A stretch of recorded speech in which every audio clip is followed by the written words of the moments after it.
here we are live. My goodness me, I can't tell you how last minute this has been today. Is all the audio on? Audio's on. There are some days when you think that you've got so much time and you just think you can float through this, and then you realise, oh, it's 10:30. We're on soon. And then I'll just change out of my T-shirt, and you go, what am I going to put on? You're wearing black. So welcome to today's show. I have a co-star, my absolutely wonderful wife, Liz, who's joining me today. Hello. And today's show is about our journey getting to this point of attempting to systemize new business generation.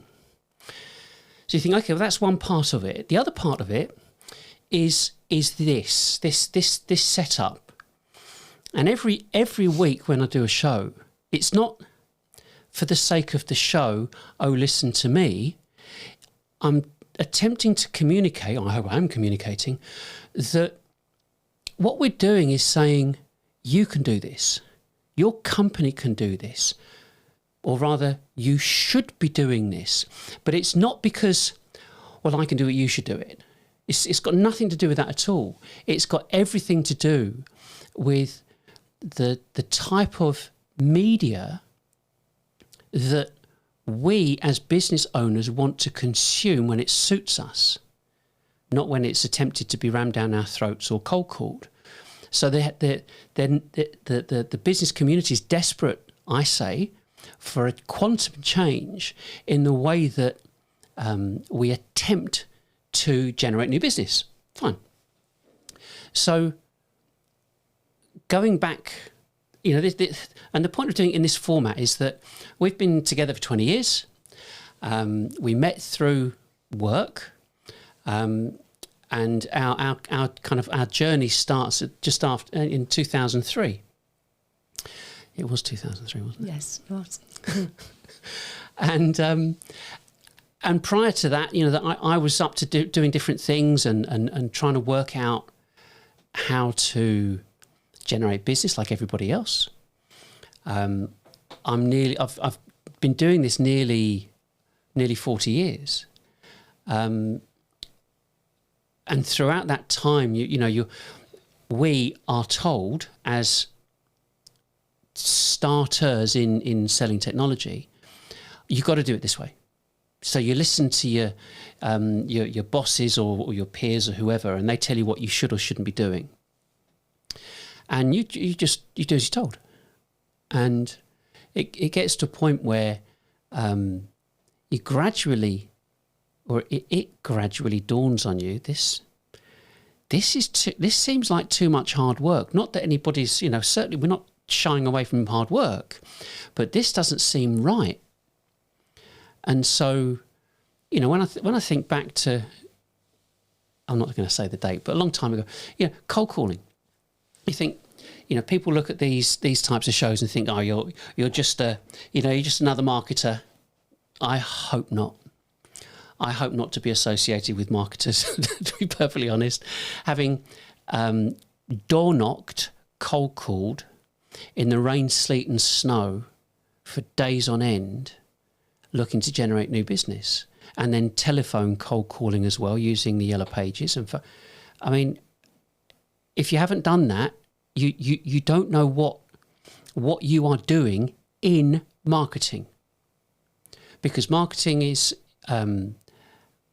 it's all part and parcel of this series that I kind of say that marketing is trying to hijack or has hijacked a process, and it's damaging businesses.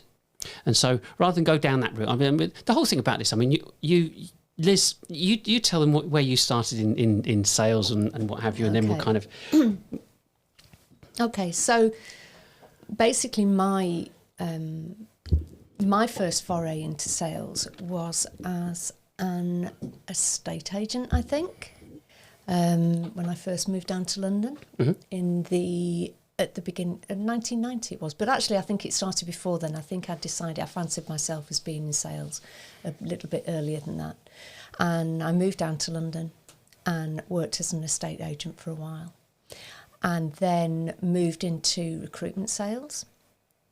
And then, and it was at a time when it was, I mean, it's bad now, but then it was really difficult. I mean, we were in a massive recession. Everybody was in negative equity, and it was a real challenge ringing up companies when you've got your index cards and you're working through them, trying to get jobs on when there were no jobs to be had. I forgot about them. Yeah. So that was pretty much the initial part of it, and then I think it was probably about 95, I think. I'd gone back into working in admin again, and then in 95, with my ex-husband, we were he was selling telecoms, and I remember the first book I ever read on selling was called Telephone Selling, and I thought about this morning, and I thought telephone selling was about selling telephones, not about doing telesales. And I was a bit confused when I was reading the book, going, it doesn't talk about anything to do with telephones. It just talks about, making phone calls and stuff. So that was the first book that I ever read about selling. And sold for a while, selling telecoms.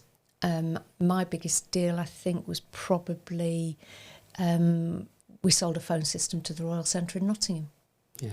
And that came about because I had this sheet of paper with the Royal Centre on it. And they had an old, if you might remember this, anybody watching this that's old enough might remember the BT Monarch phone system. And back in the day then, telephone systems were rented.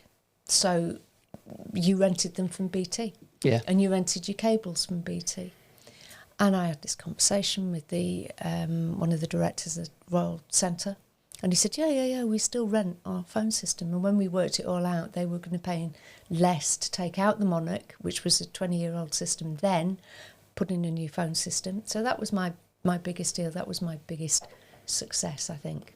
Yeah, I mean, I think the funny thing, you door knocking and getting through the door, actually someone opens the door and getting a compliment slip from someone.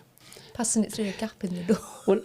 Well, no, I mean, I remember my very, very first deal was in South Audley Street, Mayfair. Oh, yeah. And the company was called Tide UK. Someone said to me, "Oh, you'll never forget your first deal." And it's like, yeah, it was Tide UK, and I sold them a photocopier at retail. And I knocked on the door, they opened the door, they gave me a compliment slip, I phoned up, I got an appointment, did a presentation demonstration, sold the kit, rang the bell, that kind of thing. And it was, I mean, even doing that, I mean, when I think back at it, it was like, what a basic way of getting business. But it was effective, because my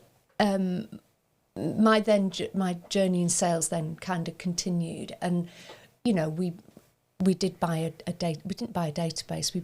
We bought actually a list of 20. I think it was 20 or 30 leads, which I followed up like a dog with a bone. I just went at them, and I got a deal from it for a company that used to provide recording media for like the big recording studios, like at Abbey Road and whatever. And they moved to premises in Maida Vale, not far from Abbey Road, and. But I also used to cut ads out of the newspaper because my view was if they were looking to recruit somebody, they weren't going out of business. So, and I got a deal that way as well. But kind of obviously life changes and whatever. And then I went eventually selling voice recording solutions, which I absolutely believed in. I believed in what voice recording was all about. And I sold to end users, I sold to dealers. Yeah, kind of resellers, and to the distribution channel. And it was, I wouldn't say it was tough. I mean, I absolutely loved it. I mean, I was a road warrior. So I did like 40,000 miles in 1 year. Had a huge territory, everything south of Birmingham, Northern Ireland and Southern Ireland. Yeah. And I absolutely loved it because, like I say, I believed in what I was selling. Yeah. And obviously that's how we met, through coming to see you, an appointment and whatever. Oh, share. Okay, so because nothing will ever amount from this appointment. Okay, so but I had been providing support and I was installing software and so on. And we had this little piece of software which you would install on a regular PC. Yeah. And this guy had been having a problem with his software that he'd bought not from us or not from a distribution channel, but from this site called NSM Direct. And I talked the guy through, I helped him, I did the support on the phone. When I came off the phone, the girl that had given me it wasn't a lead, it was just, can you help this guy? And I happened to be in the office that day. And I said, yeah, sure. And anyway, she gave me this and she said, I think you need to, she said, I've looked at this website. She said, it's huge, but they're selling our equipment. I don't know who they are, but they're selling the software and whatever. And I was like, oh, okay, well, I'll give them a call because they'll now be a dealer as opposed to distributor. So I phoned up and it was just before Christmas. It was the 16th of December, just before Christmas. And I got the name and it was, Nigel Main. So I rang Nigel Main and Nigel Main said, I don't see me now. Call me back in the new year and maybe we can have an appointment then. I said, yeah, sure. So the new year comes around. I make the appointment for the 15th of January, 2003. So somehow it's burnt into my memory. And I said, yeah. And he said, yeah, come and see me. But my boss at the time, he was like, let's just go through your diary. And I was like, I really objected to that, kind of the eye roll thing. And he said, what's this one? He said, you've got an appointment here. It's in Enfield, NSM Direct. And I went, yeah, it's a reseller. Well, why are you going to see him? And I said, because he sells our kit. And I said, and besides, you never know, something great might come out of it. Here we are. And so he was like, yeah, okay. But on that particular day, I had to take a girl with me from the office. And so this girl came with me from the office and we did an appointment in the afternoon. I remember what that one was as well. That was Lewis Day. That was a courier company. So that day is burned into my memory. Did the appointment, tried to show what we were doing online. Obviously, things didn't work out online when I tried to do the dem, but anyway, that's by the by. Left. Didn't really think any more of it, but I was going to follow it up because it was a lead. And I think I was in the office the following day, which was unusual because I wasn't often in the office because I was on the road so much. And girl in the office she said, I got this email. She said, it came through to the general email address because it recognised the domain. She said, they spelt your name wrong. I was like, okay. She said, but Nigel Main, you went to see him yesterday? And I was like, yeah. She said, well, here, she said, he's asking you to go out for lunch with him. And I was like, oh. I wasn't going there. I was just like, this is about how we met. Yeah. Not lunch, not... Yeah. So anyway, we did lunch and on the 20th of January. Oh, was it? Okay. And a month later, I gave up my job and we ended up working together. And that's what we've been doing ever since, Yeah. We've been working together. But that was my kind of beginnings in sales and kind of really continued in selling until kind of circumstances took over and it became a bit more challenging with the family stuff and whatever. But, never really kind of lost that interest in sales and why and how companies have really struggled to be consistent. I know that it was hard for us in the early days because we just had a small business, but you get a deal, then I'd have to project manage it and do everything, and so you lost momentum. And I think it was that momentum that I could never maintain with the telesales, because if you didn't hit the phones every day and were making back then 120 calls a day, and I might get through to 10 people, so the ratios were tiny. And you might get one appointment a day if you were really lucky. But if you lost that momentum, you go back to it the following week and they go, oh yeah, we've installed a phone system, because it was quite a buoyant time, to be honest. Yeah, and it was days. But I think it's always been unsustainable. Always. I mean, because good days and bad days, but good days it'd be 100 calls, bad days it'd be like. But I mean, if you were lucky. When I think back, in over in Enfield, I had people working for me, people on the phone, you know, they would do my all telesales for the company. But I was changing the ratios then, and I didn't, only because I knew that, you know, I couldn't stay on the phone. Not stay on the phone. I hated phoning. Yeah. Absolutely hated cold calling. I still do. It absolutely doesn't turn me cold. I just despise it with an absolute passion, because it's not what people want to hear. They don't want you phoning up saying, I want to come and tell you how to run your business and get you to buy something from me, like a doctor ringing you up saying, come in and let's see if there's anything wrong with you. I can give you some drugs, or a car mechanic saying, let me have a look at your car and see if I can charge you for something. People are not like that. And because I was running a business, I was looking at this thinking, I don't want to talk to anyone. I wouldn't talk to you. I'll come see me another time or whatever. It's how businesses operate. But the people that drive telesales, I would say, tend to be. I've got just for the record. Okay, I've got a foot pedal down here because this is a solo operation. There's nobody else in the room, and your chair's just in the way of that. So if I can just move you around a bit, so I can get this foot pedal in the right place, because then once I've got it in the right place, and I'm good with that, I can press that one there, and now you can see me here. So this is what you call about being properly live, because it's this process of communicating who your business is. And when people are doing telesales, and the people that are managing or driving BDRs or telesales people, they have never run a company. Period. And they go, just do it this way. I did it this way. Look at me. I'm a manager now. Do it this way. And the expectations of them are ridiculous. And I mean, so when we're in Enfield, going back to Enfield, so I'm training these people on the phone, and one of them said to me, "Oh, I'm just not getting anywhere. Can you show me how it's done?" It's like, give me a break. Yeah, of course. Yeah. So I've got, it's not just telesales; it's telesales with an audience. Oh, which is even worse. It's like reverse parking with an audience, isn't it? Oh, shocking. Oh, man. So just give me a name. Give me a name. So she gives me this name as well. Okay. Cool.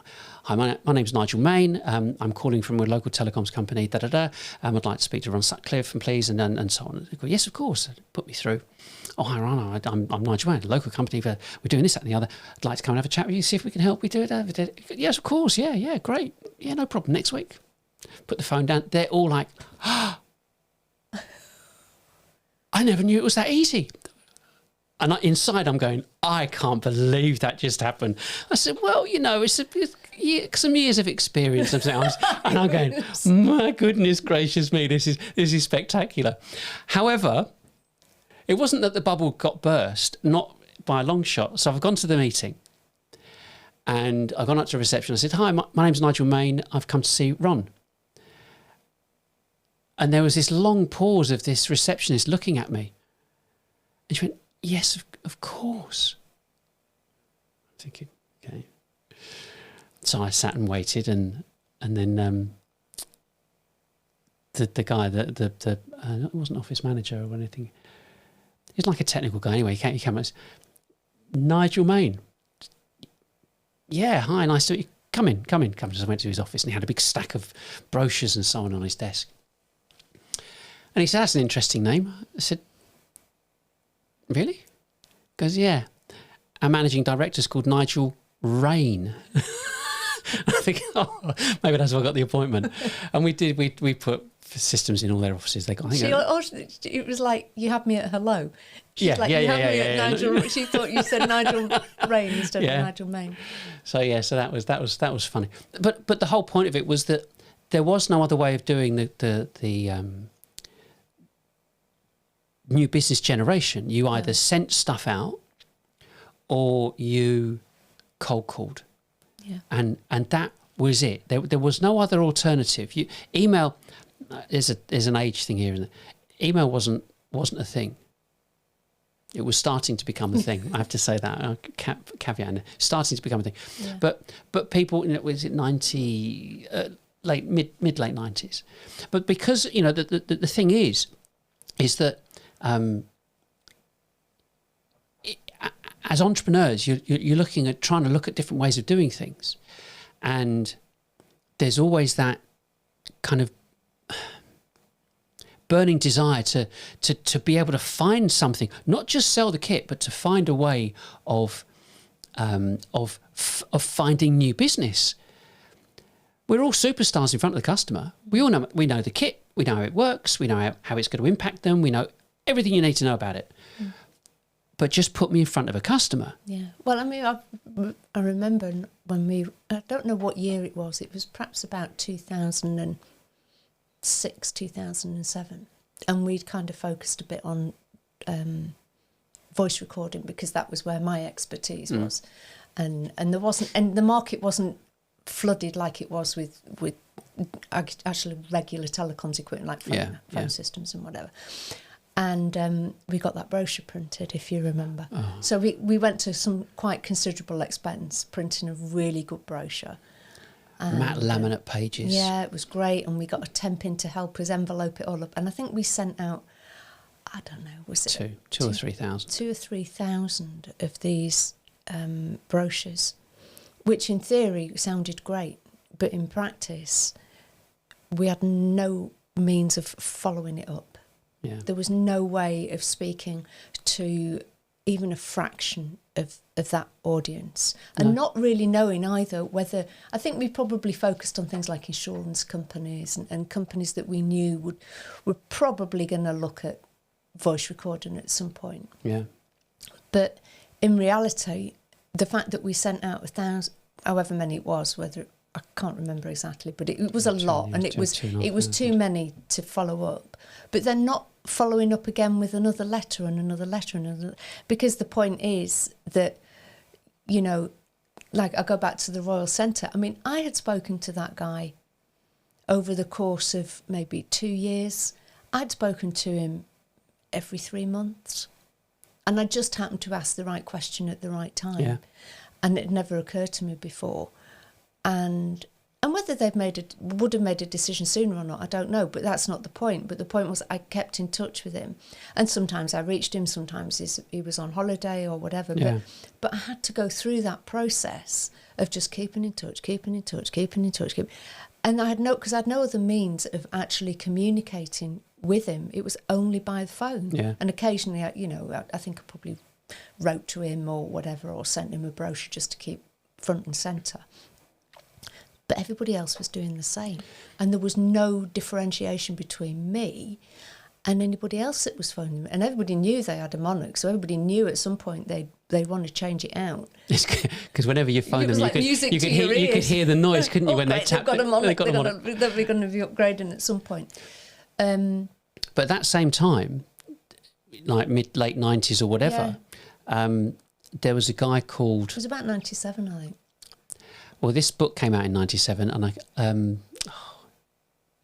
his name will come to me, Lambert, American guy. I mentioned it last week, that this guy came out with a book, and he established, foot pedal again, he established that it took 30 attempts to get through to someone to the point of only becoming familiar.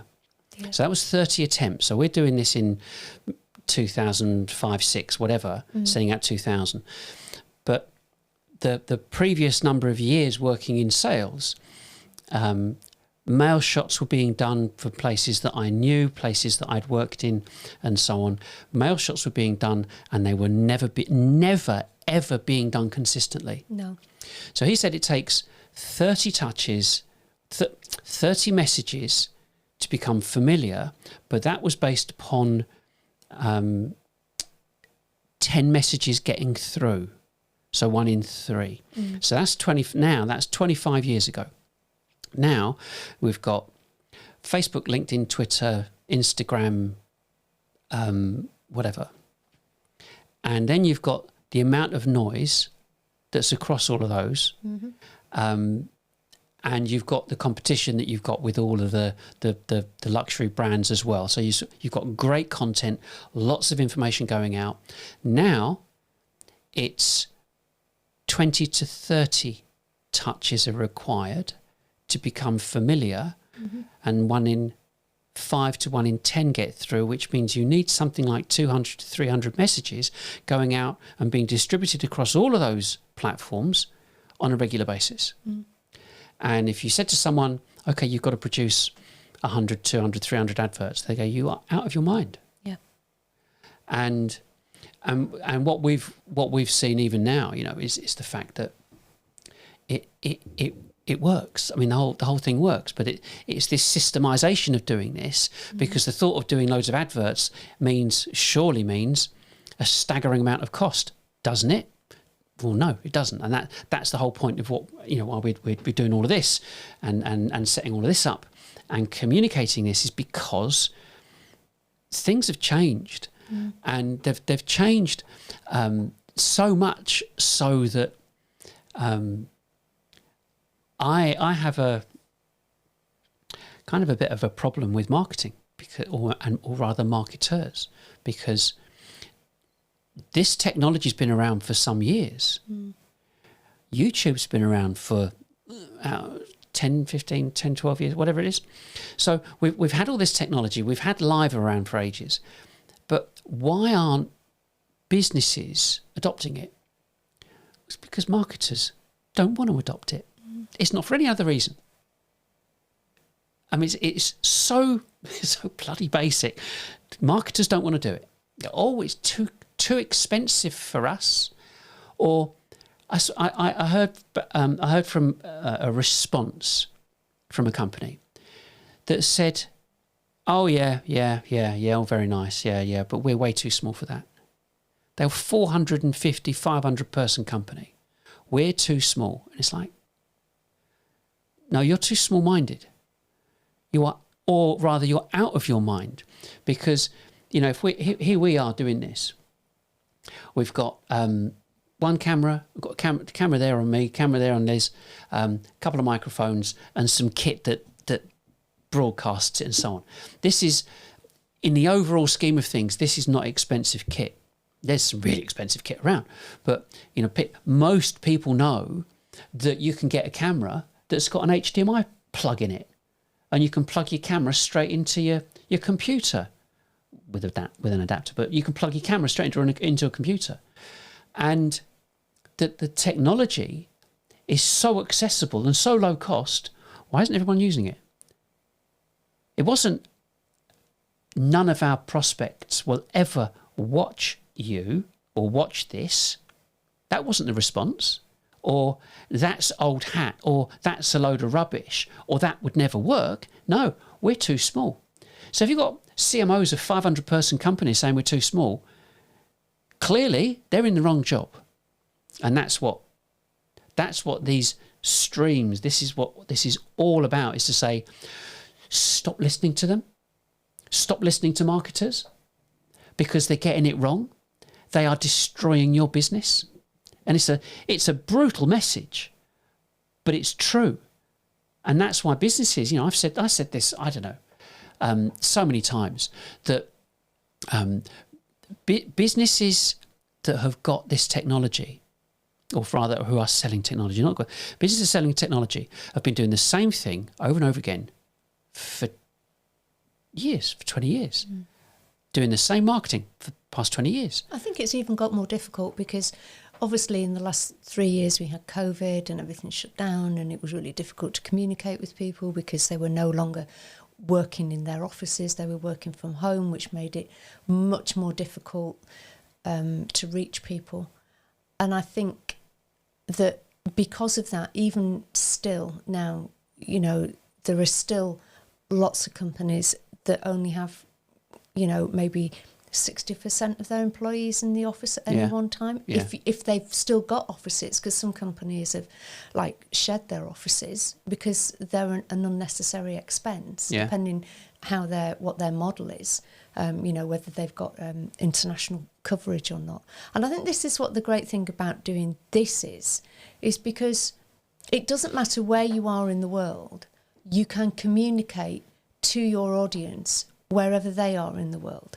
So, you know, we can communicate from here in this office, in this studio, and we have gone international. We've gone worldwide at the click of a button. Yeah.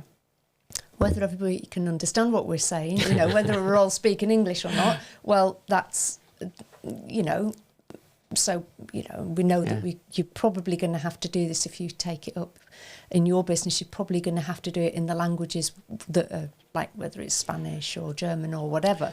I mean, I mean, that's 100% agree. I mean, it's great that we've got international companies and people to speak different languages, but if you're in England, you speak in English. Get someone from Scotland and someone from London, on the show, so you've covered the country. But the point is, you can go, you know, from one, whether you're an international company or a local company, it really doesn't matter, because now I think with this, using the live streaming model, it means it really doesn't matter where your prospect is. Your prospect can be sitting at home in his pyjamas with his feet up with the cat on his lap, watching your live stream in his own time. Yeah. Or he can be sitting in his office, you know, with his headphones on so that nobody around him can hear what's going on, but he's watching it or he's listening to it. And I think that is where, you know, you can't do that with telesales, because people can watch this in their own time. They can watch it in their own time zone. Yeah. And, you know, I think having done the really hard work, the phoning, and knowing that the ratios are falling, you know, people don't want to speak to people. And I know, because I take up for the company I work for, I take all of the incoming calls, and somehow I've become the receptionist for the whole company. And I say, I'm sorry, if they haven't given you their phone number, then I can't share that with you, and I can't transfer your call, won't transfer your call. And I know that companies are, you know, they're looking for different means of communicating, and even email can easily be ignored. Just delete. Well, we've been doing this 6 weeks. This is the 7th live stream, and in 6 weeks, this is the shocker. In 6 weeks, we have reached over 1,000 companies, people who have engaged with us through either the live stream itself, this thing right now, or the podcast. And so after we do the show, we then I'm saying it for the listeners. Once we've done the show, we then convert it to a podcast, and that goes to a platform we use called Buzzsprout, and that gets syndicated out to it's like 20 plus different platforms like Spotify, Google, Apple, and so on.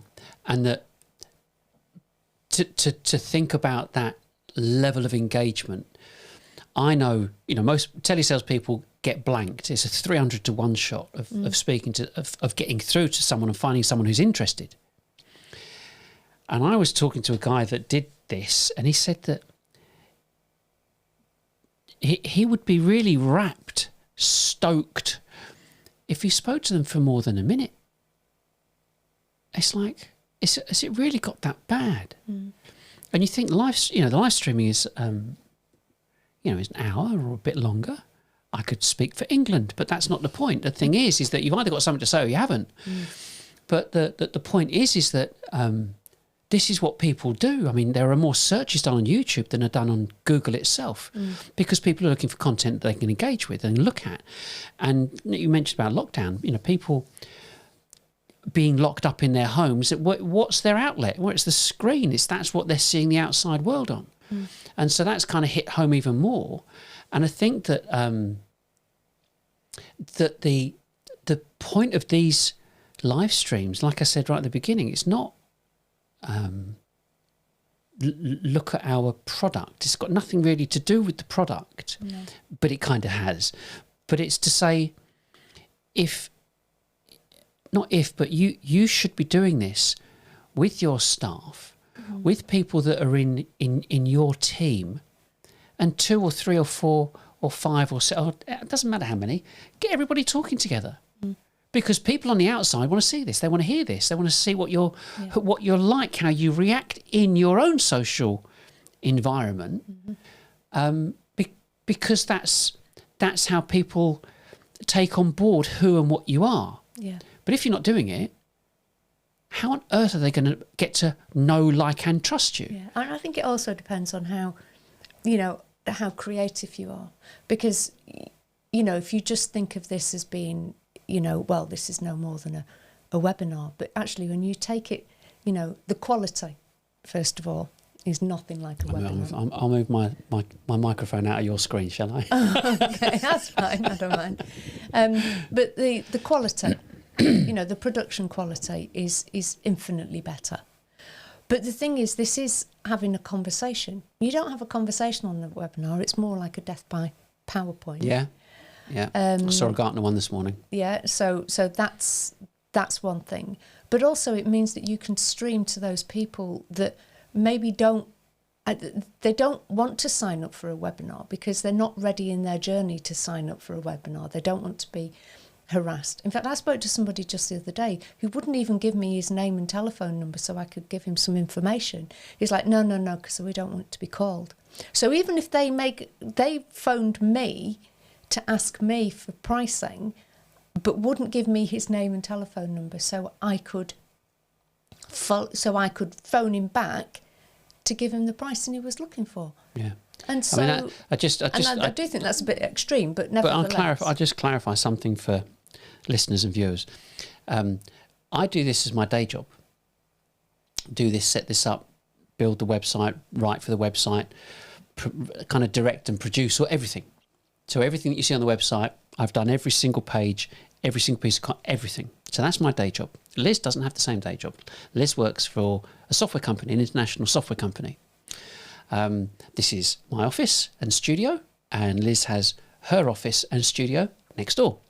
So we're kind of It's not quite as fancy. Oh, it's not bad.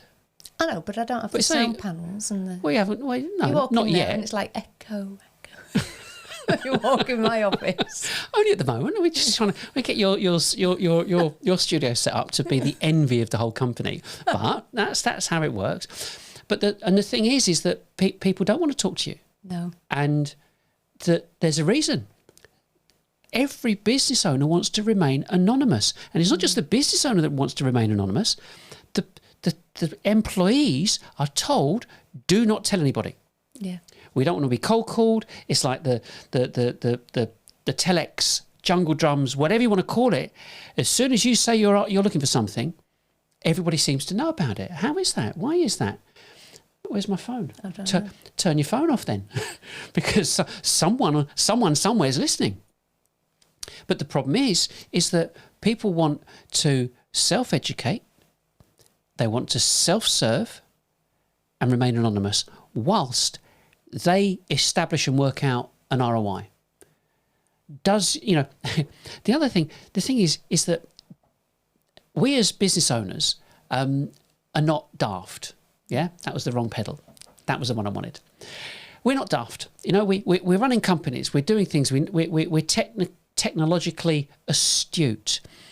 We know how to run companies. We employ people. I mean, the most people I've ever employed was 40. I hated it. I couldn't, like managing lots of people. No, that's not me. I do this. So there are other companies with hundreds of staff. And that's a really serious entity. And some salesman comes along and says, I'm going to come and tell you how to run your company. Is that right? You've got the wrong software. Is that right? And it's like, what telesales and some salespeople don't appreciate is that business owners are pretty switched on. They probably know about the software that you do and the types of software that you've got.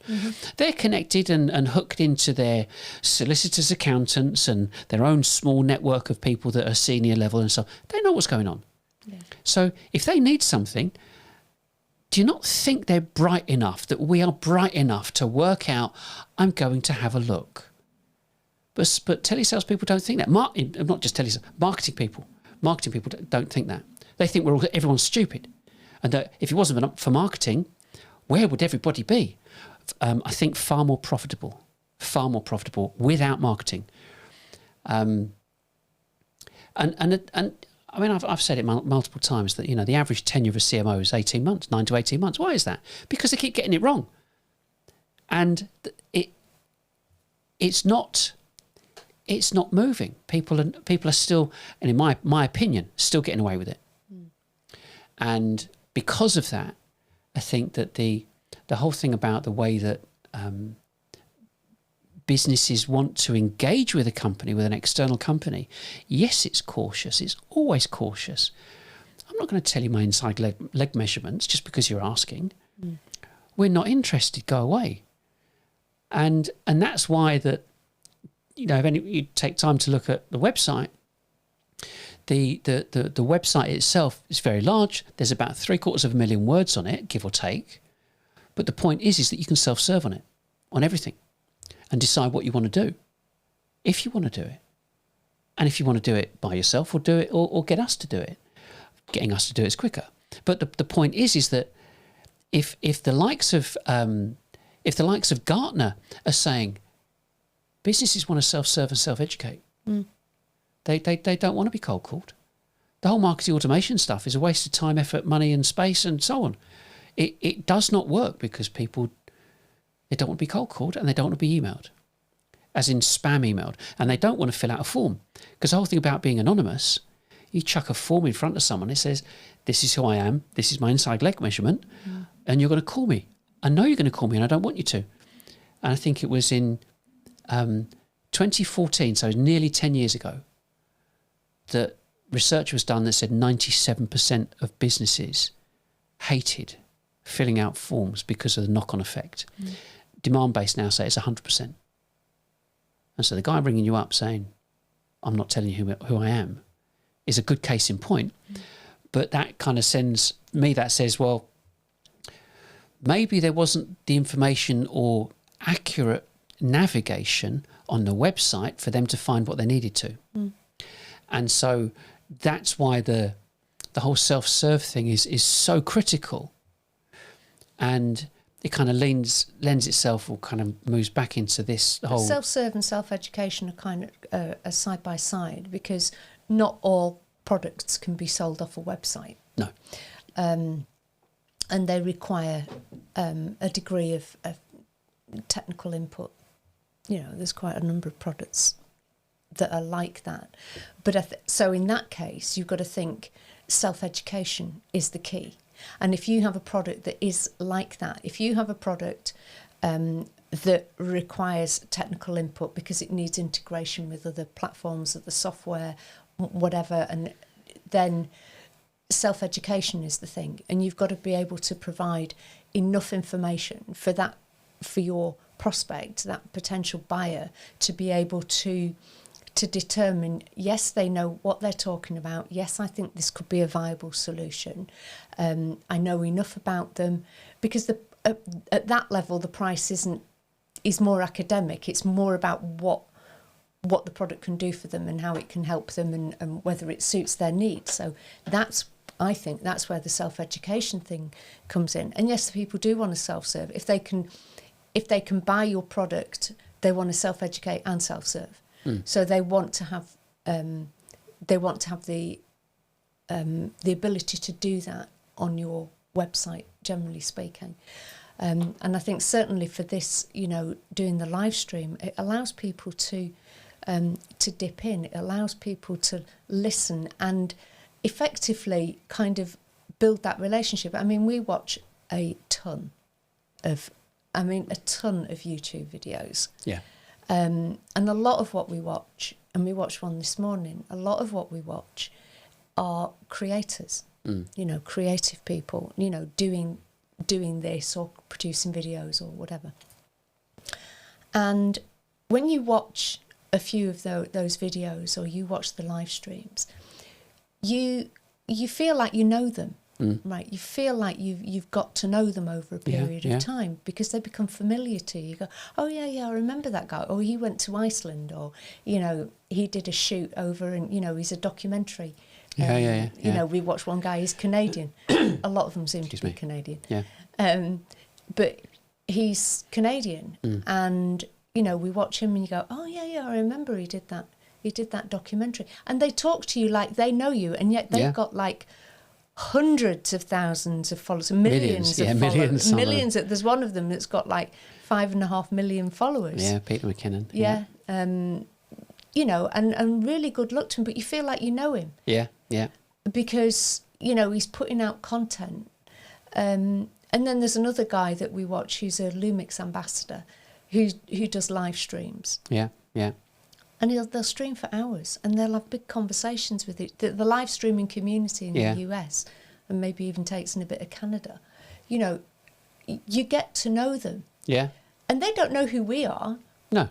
But we get to know them, and we get to know a little bit about them, a little bit about their background, you know, why they're doing what they're doing, the you know, the ups and the downs of what they've been doing. And it's a great way of engaging with your prospects, because it can be banter, it can be, you know, obviously the serious stuff, but it can be, you know, who is this company, what did they do, what are they, you know, where are they going, what's their plans, and the only way that, and you just bring new people you can bring new people into those conversations, whether there's no restriction, customers or there's senior management or whatever it is.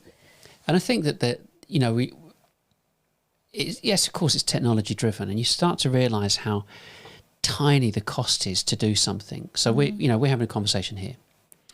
So if we wanted to, because we've got, I've pressed one of these buttons here. This is, so if you listen to this on podcast, you can't see it.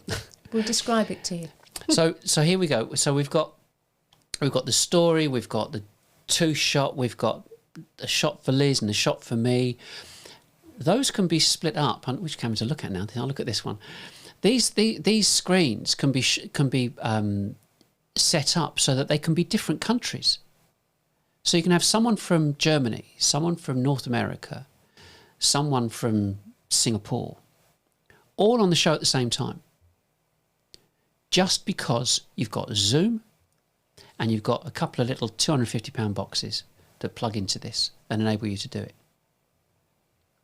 And you've got to look at it and think, wait a second, this technology, it's not used in B2B. That's the point.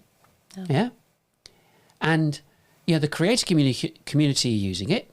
The people that do live events and so on, they know all about it. But it's not being used for prospecting. It's like, you could cry. So 6 weeks, 1,000 people, okay, and across multiple channels. And I think that's the interesting bit about this. Because this is across different channels, different media. So we've got, you know, the podcast, we've got the live stream as it is now, and then restreaming it, and then you've got a video that comes out of that. You know, you could chop it up if you wanted to and do little snippets, like little trailers or just short videos. So you've got different ways of communicating with your audience. But then, you know, the fact that you can communicate across different channels. So you've got your LinkedIn, Facebook and YouTube. But then you've got, you know, you could do Instagram Shorts, or you've got podcasts. I mean, podcasts are really popular. And I think the people we've done a few podcasts. We've done podcasts between us and whatever. Yeah, this is no different to a podcast. This is a video podcast. I think it's Riverside and Spotify. Spotify, their video podcasting is growing, and I think it's the most popular streamed content is when 2 or more people are talking. So that except my video, except my live streams, of course. I mean, you know. But the thing is, they are popular, and I think, you know, businesses are seriously missing a trick, because I think they put their eggs into this basket over here that says we have to do pay-per-click, we have to do the blog, you know, we have to do like a little short blog, and so you've got the pay-per-click, the blog, and possibly, you know, do an event that's organised by somebody else, so you've got no control over who comes to the event. Yeah. And so you're just hoping for the best when you get that. And there's an expression, you know, you get a lot of tyre kickers. Yeah. And people that really, frankly, they're wasting your time. We used to call them twats, total waste of times. Yeah. You know, people that have no interest will never buy from you, because either they've made a commitment somewhere else, or they're on a jolly, you know, they're out of the office for the day. Yeah. And so I think businesses are seriously missing a trick, because they're not meeting their prospects where they are. Well, this is the big deal, isn't it? That because there are lots of platforms, that's one thing. You've then got the medium by which people prefer to engage or listen or learn. And so and the thing is, it's not one or the other, it's all of them, because at a certain time of day someone would listen to a podcast. At another time of day they might listen or rather watch a video, and another time of day they might watch a live stream, and another part of the day they might want to read something. So nobody can turn around and say, oh, we've got everything covered. Not unless you've got all of unless you've got all those bases covered, literally. Yeah. And then, of course, you know, you've got articles and downloading. We mentioned about little blogs. I mean, that's an absolute pet hate of mine, because as businesses, you must not be doing blogs. And people listen to this going, what is he talking? Everybody's got a blog. No, you haven't. What people have been convinced into believing is you have to do blogs. And so what's a blog? It's 3 or 4 or 5 paragraphs, give or take. Yeah. Bog standard stock image. Chuck it onto LinkedIn and ask your staff to share it. So that's standard practice everywhere. And you go, oh no, it's not just that. We've got people doing SEO. Oh really? Show me how search engine optimized that blog is. And the reason I'm deriding it, if you understand what Google say with EEAT, expertise, experience, authority, and trust, and then you understand about the really useful content update, you're pretty screwed in terms of content, because your content needs to be 2,000 to 6,000 words long, obviously properly written with H1, H2, H3s, 4s, bullet lists, number lists, and alt tags for all your images. But it needs to be engaging. It needs to be written by someone that knows what they're talking about. It needs to be sticky. It needs to have the right image at the top, and you've got to have a leading image, and you can lots of different things in terms of images and external links. And you think we've created a masterpiece. You put it on your website and hope for the best. And you go, well, no, it's a bit more. We're a bit more sophisticated than that. We've got a sitemap. Goes in our sitemap. Our sitemap is uploaded every time a new piece of content goes in there. Our sitemap is updated on the Google Search Console. Oh, well done. I'm really pleased to see that. And how much stuff is indexed and not indexed? How much stuff is crawled and not indexed? Or even crawled in the first place. We should get crawled in the first place because it's going to be discovered. But how much stuff actually gets indexed by Google, and how much stuff is not indexed, and why? And the reason you have to understand why is because Google have hundreds, millions of people writing for them. Google is the platform, not your website. Not even your content. You're writing for Google. Google's customer is not your prospect, it's their customer. Google's objective is to make sure that people receive accurate information based upon the search criteria that they've entered. Who you are is irrelevant.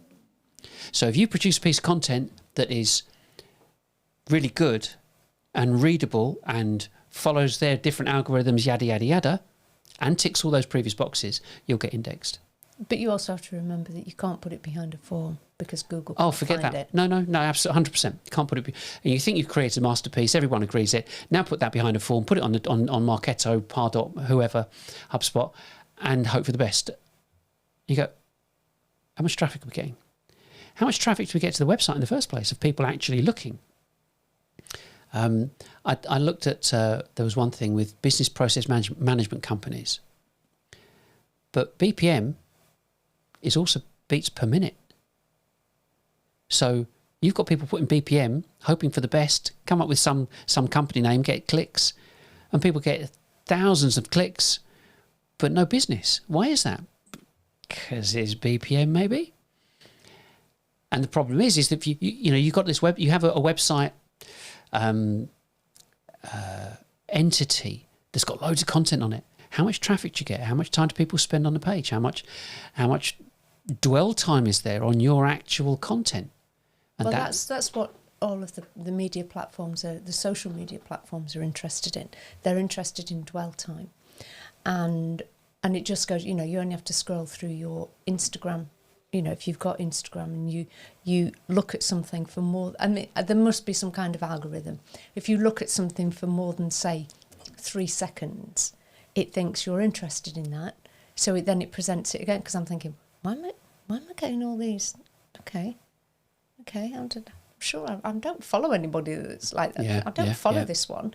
But if you understand how the algorithm works, and I think, because on LinkedIn, I don't follow many businesses as such, but there were things that I was interested in following, like Chanel and Audemars Piguet, the watch people, because they did some really nice videos, and that's why I followed them, because I was attracted by a video that they were playing. Not that I would ever, I probably maybe in time to come maybe buy an Audemars Piguet watch, but I'm not in the market for it, but I was interested because of the video. And a while back we were watching or we were listening to something that said, your competition is not who you think they are. Yeah. And this guy, I think he was talking about brand, and he said this: your competition, you think of your competition as the other people, the people that work in your industry, but that's not true.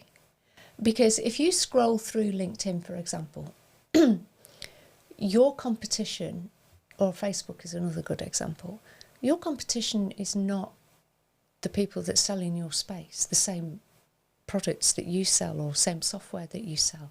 It's people like The Economist and The Times and the watchmakers, Seiko. Yeah. Luxury brands. But it can be brands that are not luxury brands. It can just be things that you personally are interested in, that have, that have that presence on LinkedIn. They're your competition. And if your content is not as engaging as something, say, from The Economist, because they've got a short video that pops up or whatever it is, then you've not got that's not your, you've lost them, because they're more interested in looking at that. So you've got to you've got to understand that. And if you're providing stuff like a live stream to your prospects, and you know that, because we've not talked about the total addressable market, but the thing is, with the total addressable market, your total addressable market in any given space could be, I don't know, it could be 50,000 customers or prospects that you could sell. So 50,000 companies that you can sell to worldwide, because you've set who you want to sell to. Most companies don't have more than a handful of, BDRs, telesales people. How are they ever going to potentially reach 50,000? Couldn't. It's physically... It's statistically impossible. It would take them years. It would take them decades. And so, with that total addressable market, if you're doing a live stream, you're inviting people to join you on a live stream that they can dip in and dip out of if they want to. But that's what I was saying about the 1,000 people in 6 weeks. So that's what, 150 people a week. Yeah. To get 150 people a week who are interested in watching or listening to what I'm talking about, I would need 150 BDRs on the phone because it's a 300 to 1 shot to try and find someone. Yeah. Go with 100 people at 50 grand because you want someone who's fairly decent on the phone. Yeah. That's like £5 million a year to employ 100 people, 100 BDRs. It's insanity. Yeah. The maths don't add No, up. And no, so no. I think, this medium and then the podcast medium of being able to reach people where they are, are they in the car? Are they watching something in their downtime, even in the middle of their working day at lunchtime or whatever, in the morning when they're just browsing through their social media and they catch 20 minutes of a live stream that you might be hosting or that you've hosted before but is now sitting there on LinkedIn as a video. Yeah. You invite people, you can invite people to watch you. And what surprised me actually about LinkedIn is that people have connected with us, people have watched the stream or have said and signed up for the stream that are not first connections. They're second and third, so there's an exponential aspect to that, that as you put these messages out there, that people that you're not connected to will see it. And so that I find that kind of interesting. Well, one of the things is kind of... on the previous streams that I've done, I'm just going to show you something. On the previous streams that I've done, we've done this kind of format, and we've had slides and information and so on and what have you.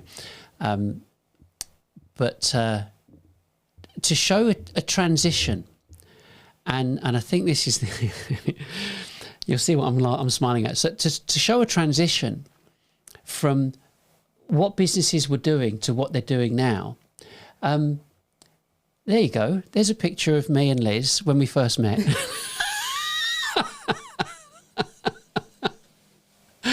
I was bigger then. And I was blonde. And you were blonde. And so, we're looking at this transition of how businesses can kind of be the same but can look and operate much more smoothly. Does that it's much more smoothly? I can't believe. I mean, we were talking about at the beginning about doing different things happen to businesses. There's two really, really critical things. So you go, well, it's okay for you. You've got all this gear set up and everything else. So we go back to the beginning. Well, not right the way to the beginning, but as a business owner. It's kind of a bit more serious. As a business owner, you and I go through a lot of grief, not just in business, but externally, because that's called life. So I had lost my daughter. My daughter had died. She had a bicycle accident. 3 years later, I had a quadruple bypass. And 3 years later, I got divorced. And a year later, I met Liz. And there's a lot of stuff goes on. A lot of stuff happens. It's really serious. And how on earth do people... You do muddle through it. Some people don't, but you get through it somehow. But with all that stuff being thrown at you, how on earth do you keep the business going? It's actually nigh on impossible, unless you've got a good team around you and so on. But that's the stress is constantly there. Quadruple bypass to confirm that. So this drive at looking at systemizing new business, which is what this is all about. We're looking at how different people react and different businesses react to different things. What do we do when it comes to our business environment? You're touching on how you keep this information out there, and one of the things that we realised we had to do was to have multiple adverts that would keep telling people who you are and what you're doing. And you couldn't use telesales. You couldn't tell people direct. You had to allow them to come to you. And all the MarTech companies were going, oh, inbound, get lost. It's not delivering what people want. And so when you look at this and realise that you have to create a mechanism that delivers that information and communicates to an audience ongoing, not relentlessly, but consistently. It's got to be consistent, but otherwise it's going to fail. And that's, I think, is one of the biggest challenges, actually, I think. And I did find that, that consistency is the key. Yeah. Because if you can be consistent in what you're doing, and it's not just about being consistent in your messaging, I mean, consistent in the activities. Yeah. So if you can be consistent and your prospects know that you're going to be, like, for example, on the live stream, that your prospects know that you're going to be online delivering a live stream at 11 o'clock every Thursday, then they know that they can join you. They know that they can, and they can dip in if they've got the opportunity, or they can watch it on catch up, whatever. But they know that you're going to be there. And I think the thing is with consistency, telesales is not consistent. And the reason I know that is, like I touched on, I mentioned it before, that if you have a day off, you lose your momentum. Yeah. If you have a week off, you're properly behind then. Yeah. If you have 2 weeks off, you take 2 weeks holiday, it takes you a long time to get, not just to get back into the flow of doing things, but you've lost 2 weeks where you can't make that 2 weeks up. And you've got this. And we get like 5 weeks holiday. So if you think that that's 5 weeks, and if you're making 300 calls a week, that's kind of 1,500 calls you're not making. Calls you're not making. If you're sick, so say you've 5 days. So say you're not working for 20 days out of that. It's. But this is the critical thing. This is the critical thing for businesses, that if we look at this kind of stuff and say, right, okay, well, we the company, your company, this company, we're going to do live stream. We're going to do it every week. Certain day of the week, it's going to go out. You might get 10, you might get 10,000, who knows, it doesn't matter. It's irrelevant because you've done the live stream, it's recorded and it's available on catch up forever. Yeah, forever. So you've got this situation that you're communicating your message, you're transparent, you're engaging, you're speaking to your prospects on a regular basis. And it takes, I don't know how, I deliberately don't have a watch when I'm doing this, because you end up, it doesn't flow and so on. But the point is that for two people to sit down and do a live stream, for it to be potentially watched by every single one of your prospects, and I've just hold that for a second, because prior to that, if you've done the job properly and you've messaged your total addressable market, if you just went with 10,000 people in the UK, okay, you can email 10,000 people in the UK 12 times a month for about 150 quid on MailChimp. That's it. So 2 emails a week. This is what we're going to do. This is what we did do. This is what we're going to do. This is what we did do. And keeping them informed about what you're doing. So it costs next to nothing to be able to keep in touch with these people. And of those, that total addressable market that Liz mentioned, between 1 and 15% are looking to start their buying journey to buy something like your product. Every week. Every single week. And the reason that's, you cannot dismiss this, is because that's why you set up in business in the first place, because you said, you agreed, you've been doing this for however long, that you absolutely understood that there was a market for your product. That's why you're in business. There's nothing to do with me.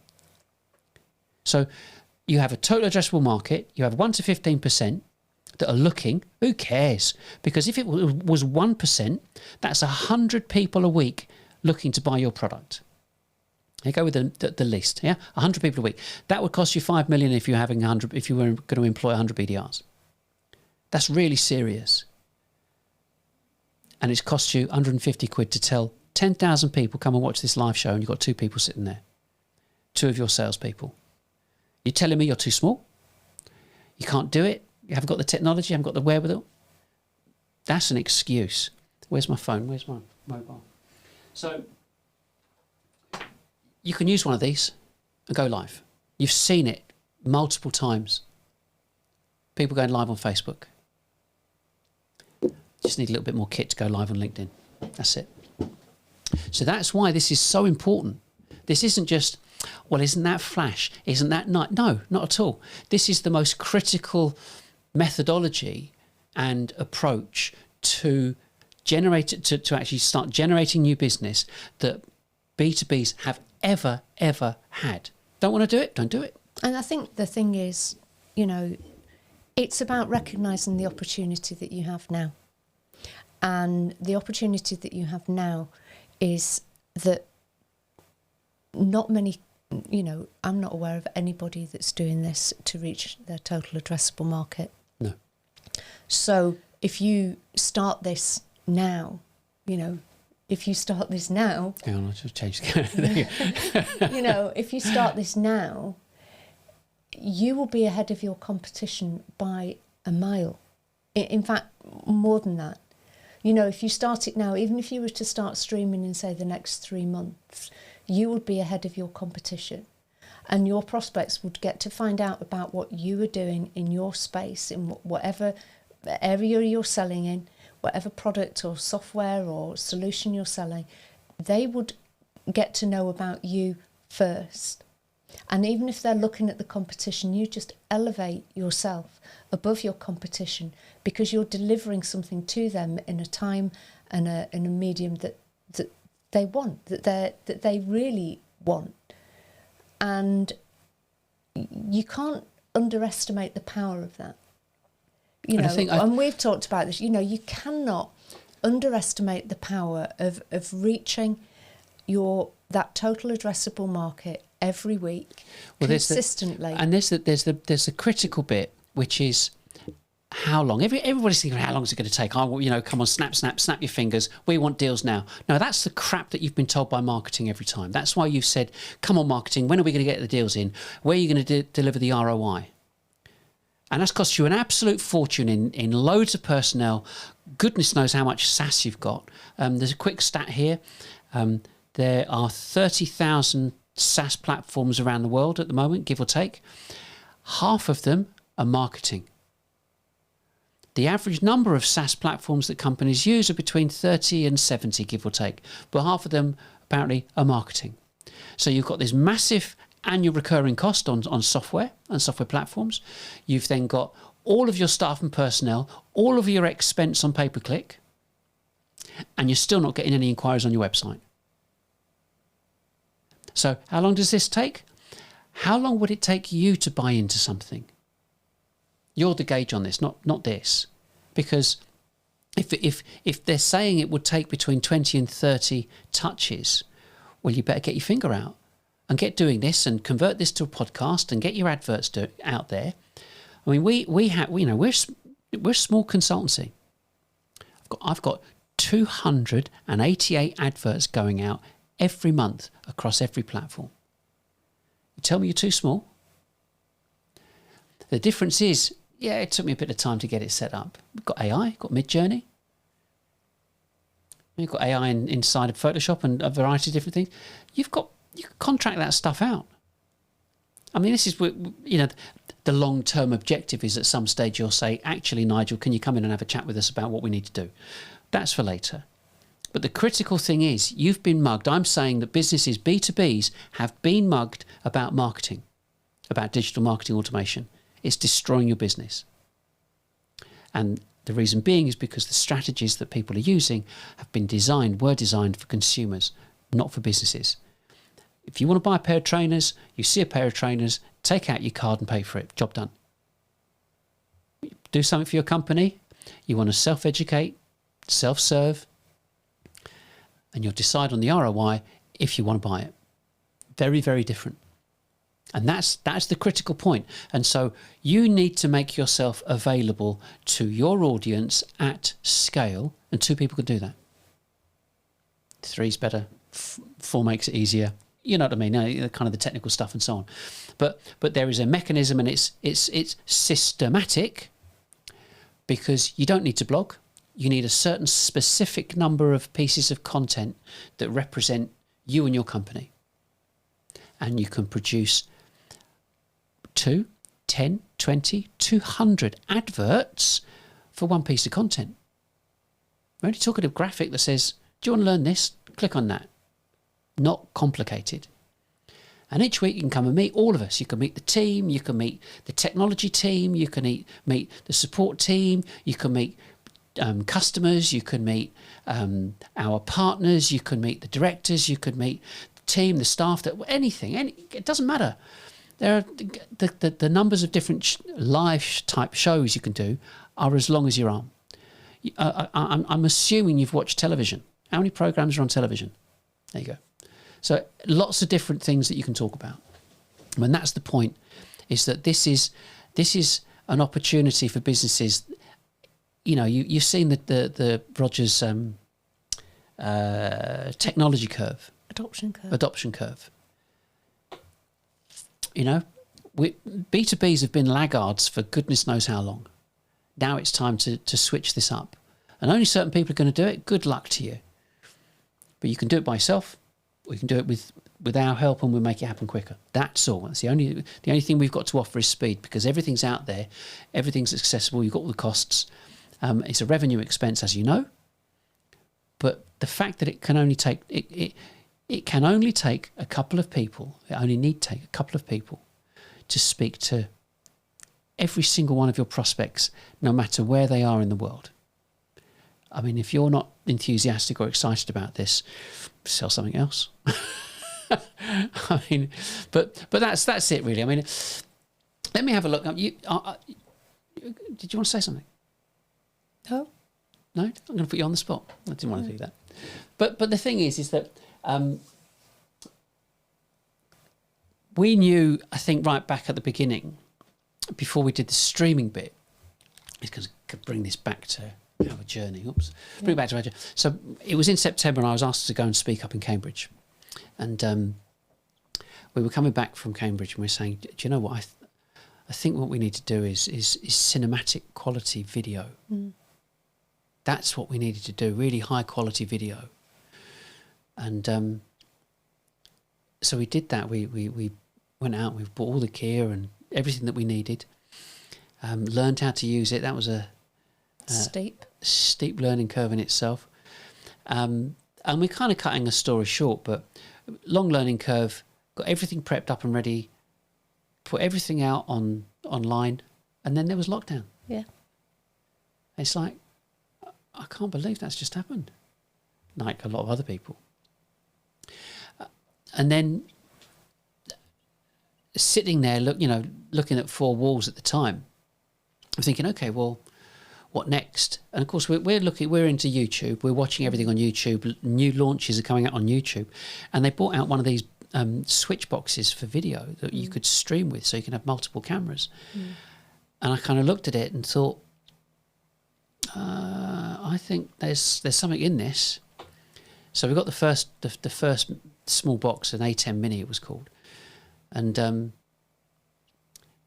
started playing with it and realised, wait a second, this is even better than than doing the videos, because there's no editing. You know, we're streaming now when there's no editing. We set the mics up, the lights, cameras. That's it. It's done. We'll finish. We'll press the button. Stream's over. It's like, wow.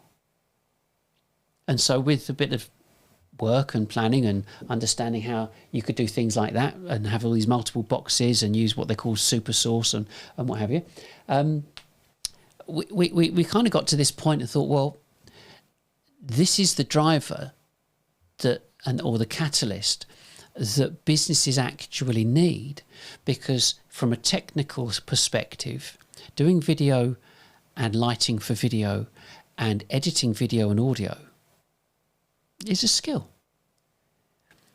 The skill with this is setting it up. But once it's set up, it's set up. You know, we come in here, press 2 buttons, one records, the other one goes live. That's it. Okay, there's 1 or 2 power buttons we've got to turn on, but that's it. So it's a really kind of important thing to grasp, that this is not about making it complex, is it? No, and I think that we're kind of at that place now where if you don't do it, you are definitely missing a trick. You are definitely going to lag behind if you're not already lagging behind. And I think that's the thing. You know, I think companies are struggling now to reach the people that they want to speak to, and they're clutching at straws. You know, spending more money on the things that and you're seeing diminishing returns. Yeah. You know, you're attending events, but the people aren't there. You're putting it out on pay-per-click, but people aren't clicking. You know, or the people that are clicking don't want to fill in forms, so you're still playing for the click. Yeah. And so, and even more and more budget is being allocated to marketing departments, but there's no return. The return isn't there. And the thing they're clutching at straws. And the thing is, they will defend their budget. They will do whatever. Don't get me. You just reminded me. You just reminded me on that. Yeah. I don't think we have time to go into that, but you know, I just think. But no, I can't just leave that hanging. Okay, so defending the budget, which I just think is a way of saying nothing shouldn't have had it in the first place. Nothing should need defending when it comes to a marketing budget. No. Ever, because it's supposed to be delivering what it's supposed to deliver, which is more income, or should I say more leads. Which are supposed to become revenue. So you've got all these marketing teams giving it the big one, saying that look at we're all our KPIs are up and everything else, we're superstars, and salespeople are sitting around going, but where's the business? We've got no leads. How can you be 100% a target and we've got no leads? I watched a video of a guy that was a senior person in Demand Base saying, and listen, if someone's having a go at your marketing budget, leave it to me. I'll come in and defend it. I'll help you defend it. It's like, how arrogant is that? I mean, that just red rag to me, proper red rag to a bull. I was absolutely disgusted. Because marketing is supposed to create the leads, to engage with to give to the salespeople. Come on, you both work for the same company. Yeah, you shouldn't be enemies. You're on the same side, but they're not. And that's what this is. In a way, this is what it's all about. I think for me, I think the streaming is. It's putting the sales activity, if you like, first, back, and putting it back in the hands of the salespeople. Yeah. And I think because there is this real, the giveaway's in the name, isn't it? Yeah. Sales. Yeah. Sales. Yeah. You sell, do you? Yes, I sell. But and you do marketing. What you do? Business cards. Yeah. And they'll all hate me for this. I don't care. I really don't care. But the point I'm making is that this puts it back in the hands of salespeople. Salespeople talking to prospects where they are. Yep. The salespeople doing the prospecting that they did back in the day, which was successful because they had control of it right from start to finish. Yeah. And I think that is so important for a really good, successful salesperson. They have to be in control of it from start to finish. Yeah. And unfortunately, the way I see it, because marketers have never the huge, vast majority of marketers have never been at the sharp end of selling. They've never sat in front of a customer and tried to close them down and do a deal. And sell the product that they're actually trying to market. Yeah. So, this puts it back with the salespeople to be in control of who they speak to, how they speak to them, and just reaching those prospects where they want to be met. And I think that for me is that's what makes this for me the most important aspect of it.